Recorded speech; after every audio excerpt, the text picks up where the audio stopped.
sommes ici à Dakhla pour célébrer le 50e anniversaire de la Marche verte, un événement heureux qui s'inscrit dans une fête nationale aujourd'hui, suite à ce qui s'est passé aussi au Conseil de sécurité des Nations Unies.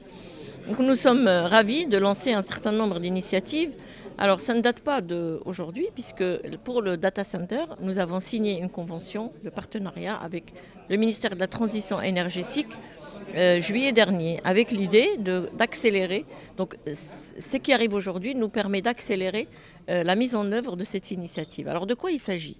Il s'agit d'un data center 500 MW alimenté par des énergies renouvelables à 100%. Ce qui veut dire qu'on va faire de l'économie d'énergie, on va créer de la valeur avec une data embassy, c'est-à-dire que nous allons pouvoir offrir une puissance de calcul et de stockage pour le Maroc, mais aussi pour les pays africains avec lesquels nous collaborons dans le cadre de notre programme D4SD, Digital for Sustainable Development, pour lequel nous avons signé au mois de septembre dernier aux Nations Unies, en marge de la 80e Assemblée générale.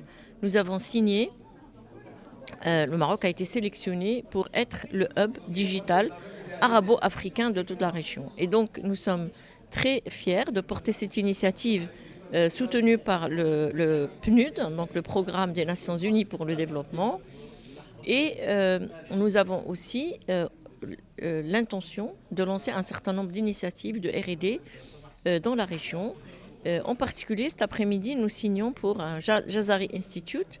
Donc, les Jazari, c'est quoi ? C'est un ensemble de centres d'innovation qui rapprochent les chercheurs du marché avec dans des espaces physiques pour pousser l'innovation et connecter la recherche scientifique aux besoins du terrain et du marché. Et donc, un des Jazari que nous lançons, il va être lancé cet après-midi à Dakhla et qui porte le nom de Jazari Institute pour IA, intelligence artificielle et transition énergétique, puisque c'est un des sujets majeurs de la région, puisque en plus le data center va être complètement alimenté par des énergies renouvelables.